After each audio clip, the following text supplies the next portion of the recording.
What's up mga ka-Big Bites? FIBA nakakagulat ang ginawa, Gilas kasama na sa Olympics.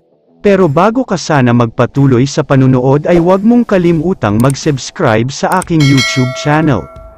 Tila isang matinding revelation ang ginawa ng Gilas Pilipinas sa FIBA OQT, matapos lang naman nilang pinabilib ang buong mundo. Ang OQT nga ang patunay na sobrang lakas na ng Gilas Pilipinas ngayon, dahil maraming first time ang nangyari. Una na nga dyan ay ang first time in 64 years, na matatalo ng Gilas Pilipinas ang isang European team. Hindi lang yan dahil pinataob lang naman ng Gilas ang world number 6 at home team na Latvia, partida dahil may home court advantage pa. First time din ng Gilas Pilipinas na makaabot sa semifinals ng FIBA Olympic Qualifying Tournament, at ngayon lang din nangyari na naging top 3 finisher ang Gilas sa OQT, una ang Brazil, second ang Latvia, at third naman ang Gilas. Kaya naman dahil sa napakalaking achievement na nakuha ng Gilas, pinag-usapan talaga yan sa iba't ibang bansa, at ang ilan ay sinasabing isang soon-to-be powerhouse team na nga rin daw ang Gilas. Kaya naman ayon sa mga kumakalat na post sa social media, may gagawin daw na isang experiment ang FIBA, at ilalagay nga daw nila sa bracket A ang Gilas, dahil maganda daw talaga ang pinakita ng mga ito sa FIBA OQT.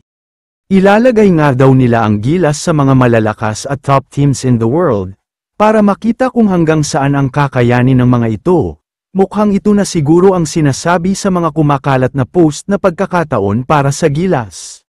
Napakagandang treat ito para sa mga Filipino fans, dahil nabitin sila sa 3 games na nilaro ng Gilas Pilipinas sa OQT, masyado nga kasi talagang maganda ang performance nila kaya lahat talaga ng mga Pinoy fans ay nabitin ng husto dito.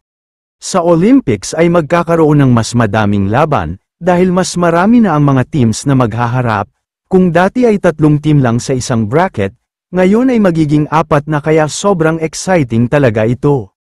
Sa tingin ko naman, kung matutuloy ito ay medyo magiging competitive at dikit naman siguro kahit papaano, lalo na kung kumpleto pa ang lineup ng Gilas, hindi naman tayo magpapahuli sa height dahil matatangkad din ang mga players natin.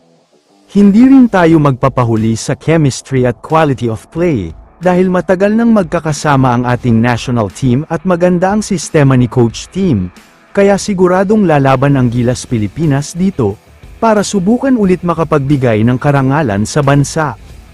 Kaya naman kung kayo ang tatanungin, may chance nga ba manalo ang Gilas dito?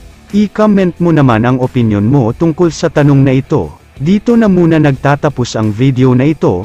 Maraming salamat sa panunood mga ka-Big Bites. God bless sa inyong lahat.